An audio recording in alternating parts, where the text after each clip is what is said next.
Hello and welcome to Dialogue. Turkey has remained opposed to Finland and Sweden's application to join NATO, saying it wants concrete steps to be taken regarding the terrorist organizations that threaten its national security. Ankara has made it crystal clear that unless they take necessary steps, Turkey will not change the position on this issue. Will Turkey's objection present a serious obstacle for Sweden and Finland's NATO membership? What would the success or failure of NATO expansion mean for the military alliance and the world? To explore these issues and more, I'm joined today by Serkan Arwa, a political analyst and writer in Turkey, Professor Robert Kelly from the Department of Political Science of Pusan National University, and Pavel Felgenhauer, Russian defense analyst. That's our topic. I'm Xu Qianduo.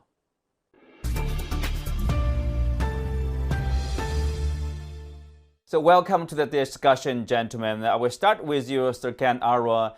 Turkish media has listed several demands for Turkey to finally approve, basically, the bidding from Finland and Sweden to become part of NATO. So tell us, what is the top concern from Turkish side in terms of the new membership?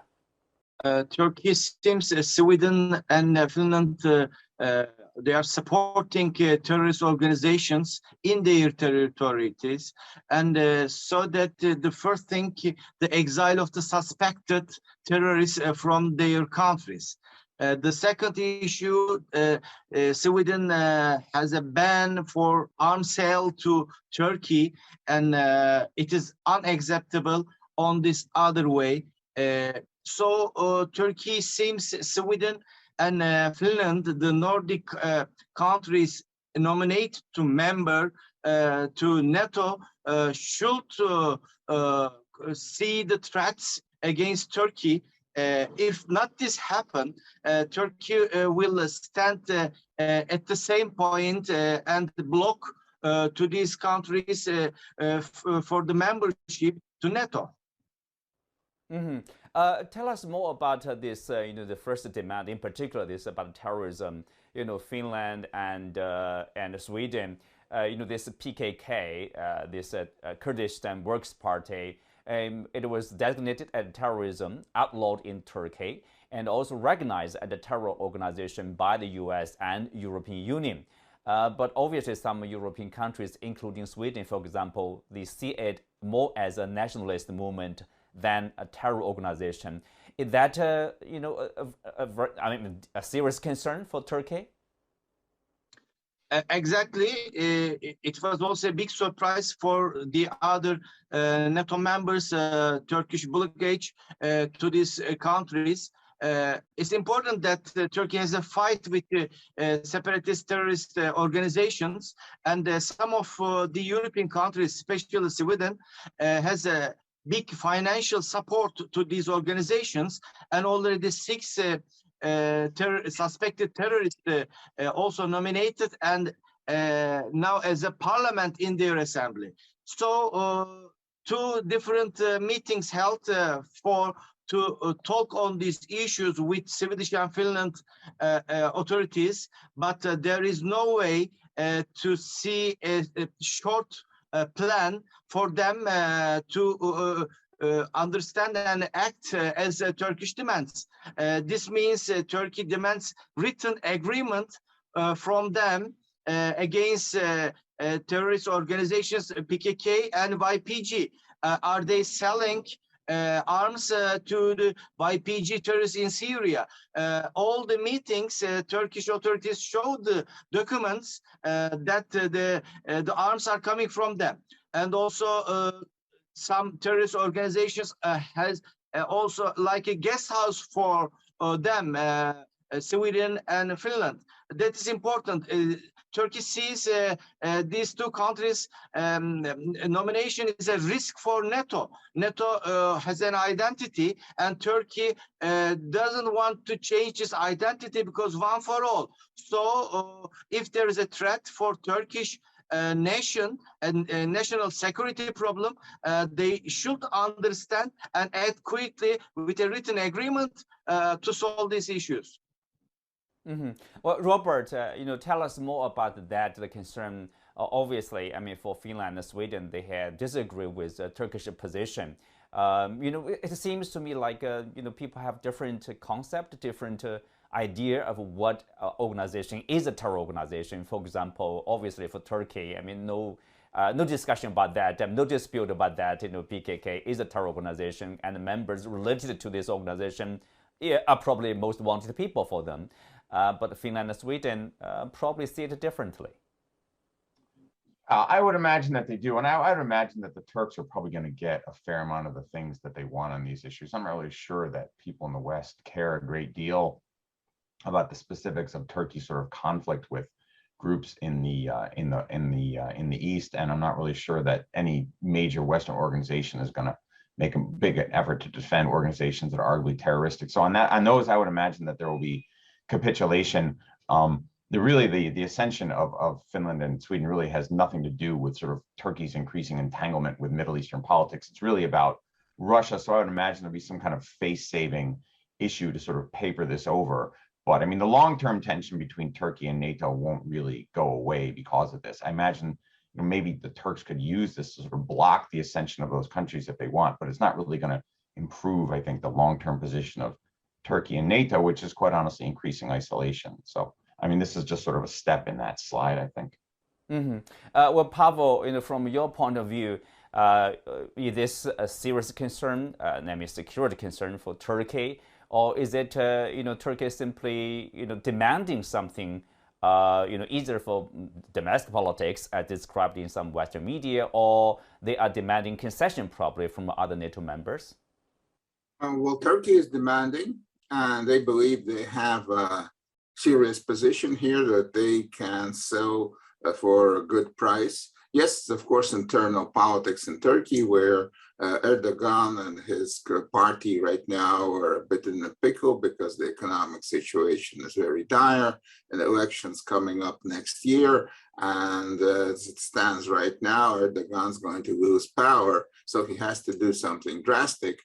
And of course, it's also about the YPG and the Kurds. It was announced officially, Erdogan officially announced that Turkey wants to begin an incursion into northern Syria to take over those positions, taking over all of the 30-kilometer zone on the north, on the border between Syria and Turkey. And in particular, of course, it's about the city of Kamashli, which is the unofficial capital of the YPG-led northern Syrian Kurdistan, that Turkey would want to take over, and also, of course, most likely cut a direct connection between the YPG controlled part of Syria and the Iraqi Kurdistan, which is important for the Kurds. And it's, of course, not about Sweden and Finland at all. It's about the United States, because the Turks already made such an incursion before. Russia and the United States more or less stopped that. And the full extent of the Turkish desires to take over the control of the entire border zone didn't happen.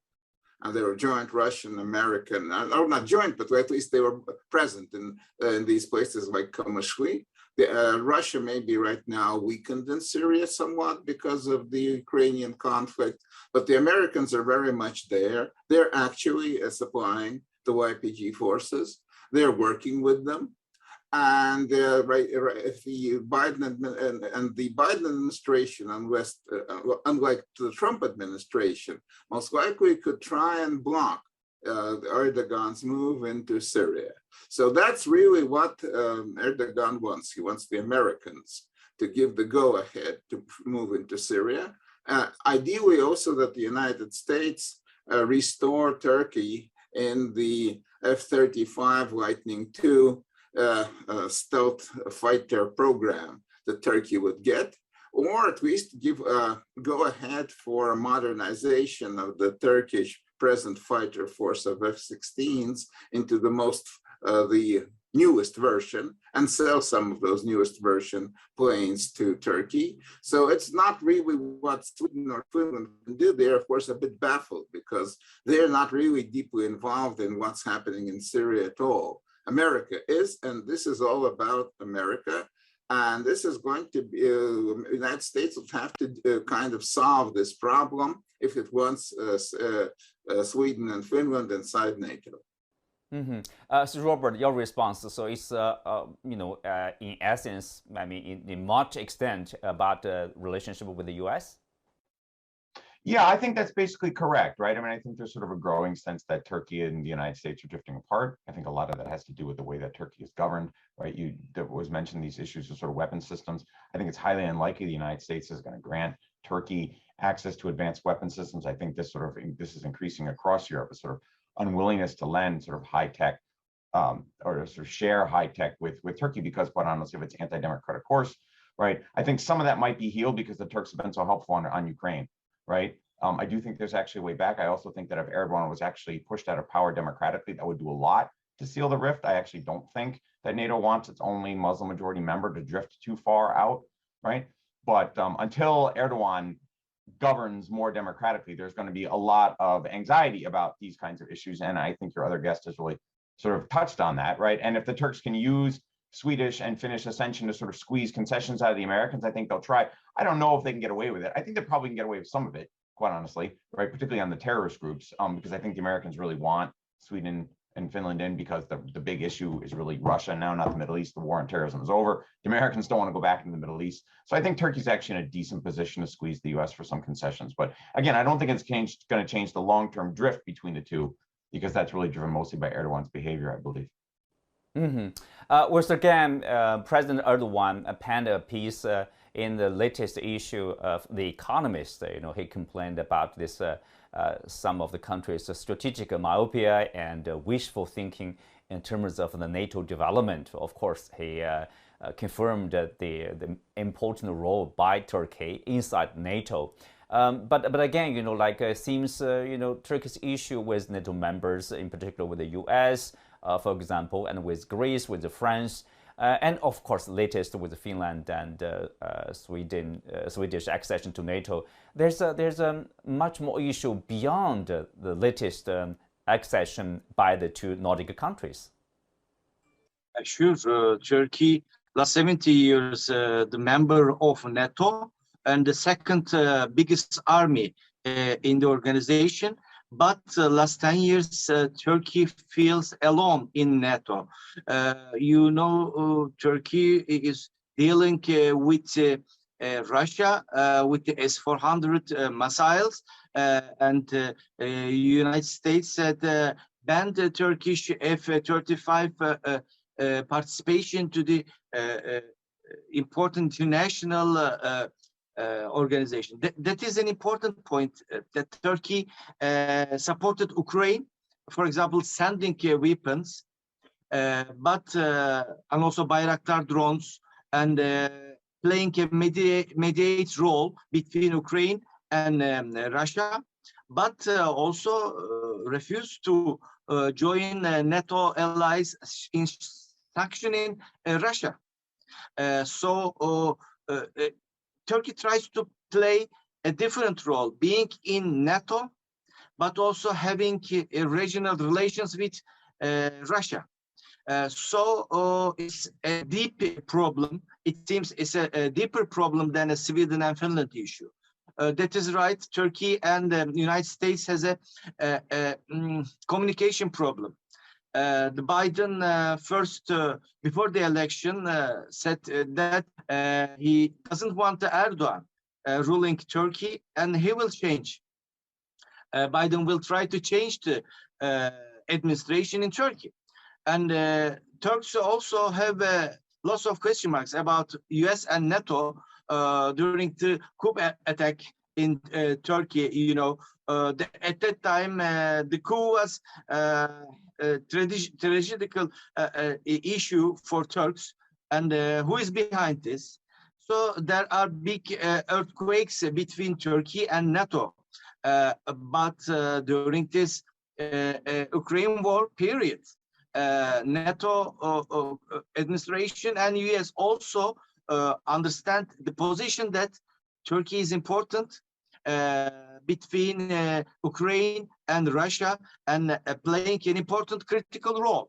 So Turkey will still play an important role against Russia's invasion to the West. They don't want any a problem from Turkish side, but Turkish President Erdogan also wants to talk more and go on the next elections with the power of international authorities. So we can think about that. This is the other side of international shadow to inside politics. Mm-hmm. So can you please explain, Turkey is actually the only NATO member that has not imposed sanctions on Turkey, on Russia. So please explain to us what's the consideration, what's the rationale behind such a decision? I mean, Turkey must be aware that because of their failure to do so, obviously Western countries are not happy with Turkey simply because of that.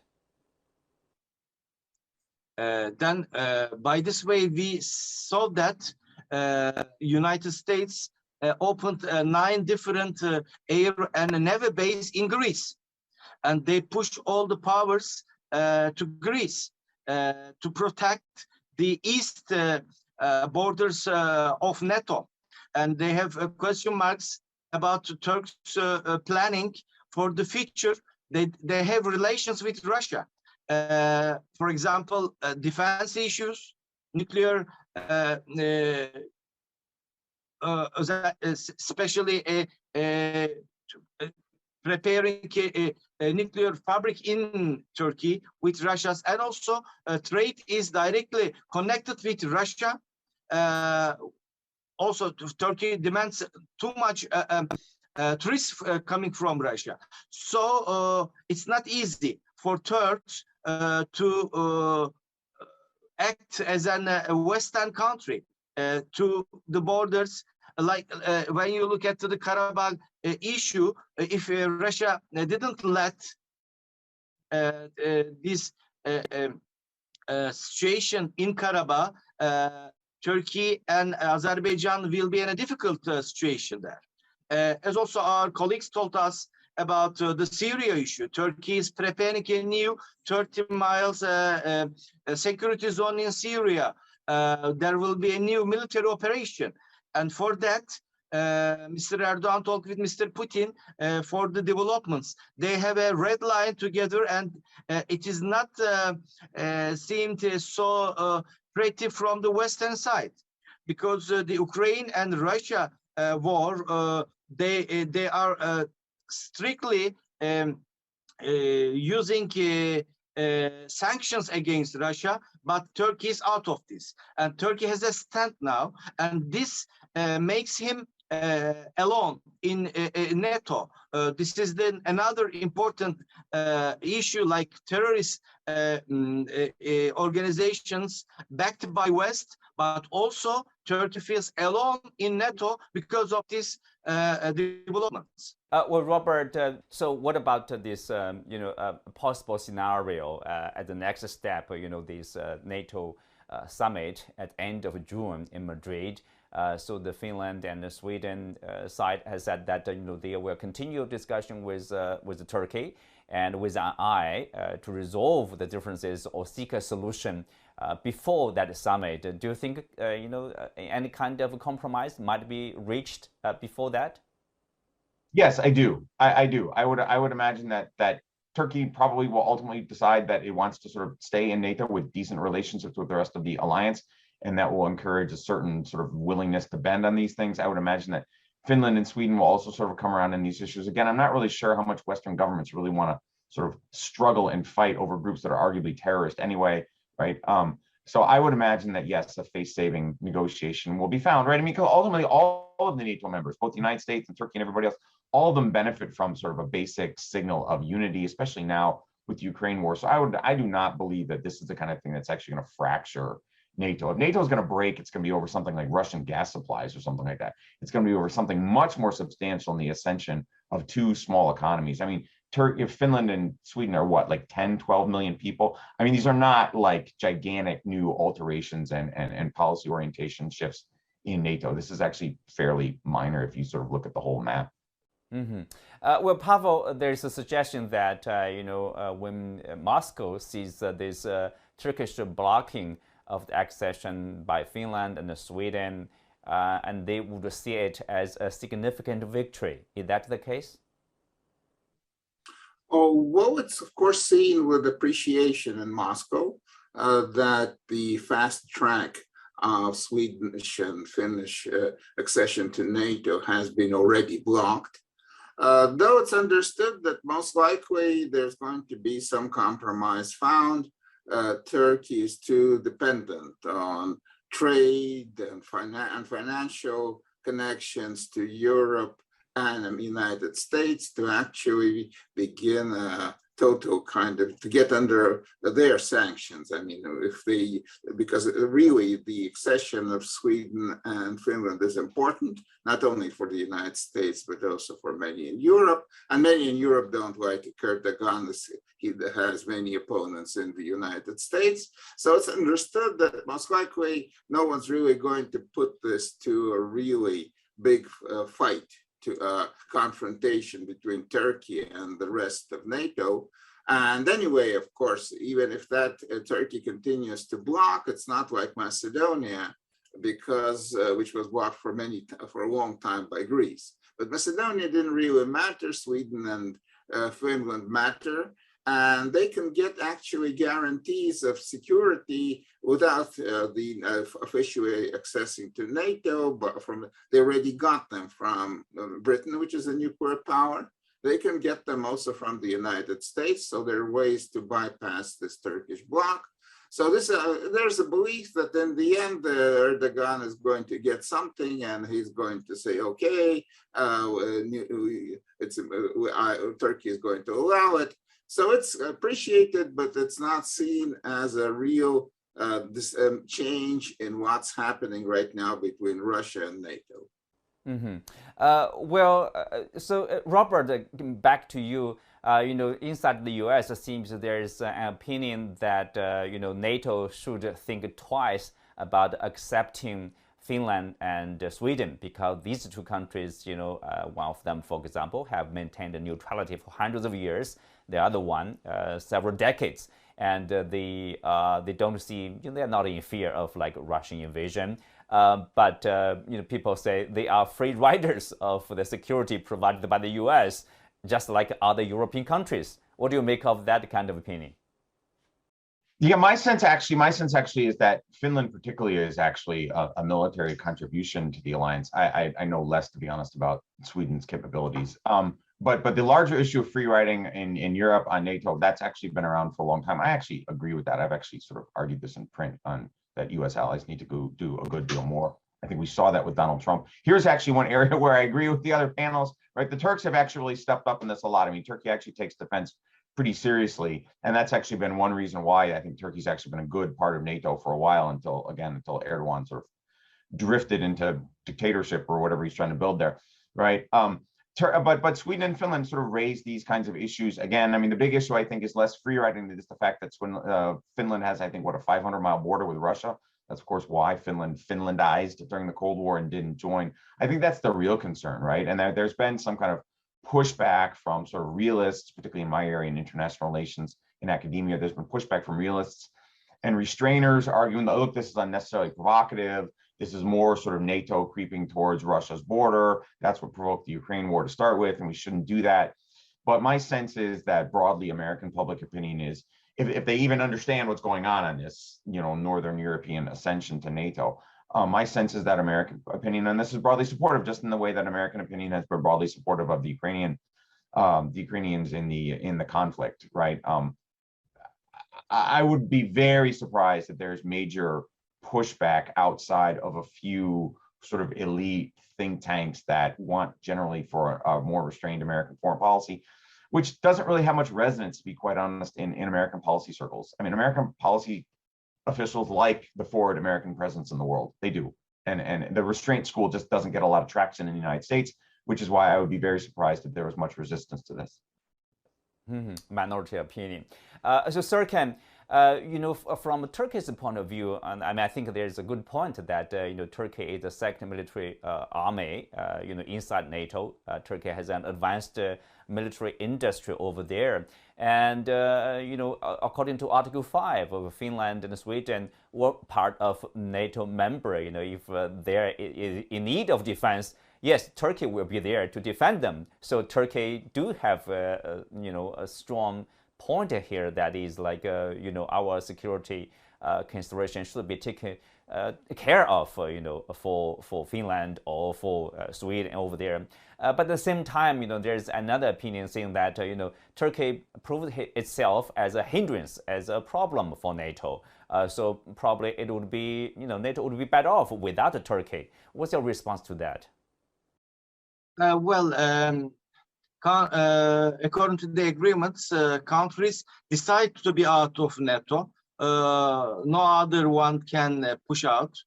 That is the point. The second one, Turkey is an important partner, and from Kosovo to Afghanistan, Turkish military army defended NATO under this umbrella last 70 years. For example, Turkish army fought against ISIS under this umbrella, and also there is a huge Incirlik air base, United States, and maybe around 50 nuclear bombs powers inside. That is in Turkey, so it's not easy for to say, okay, we lose Turkey. This is not a right position from the NATO side, because you can't lose Turkey.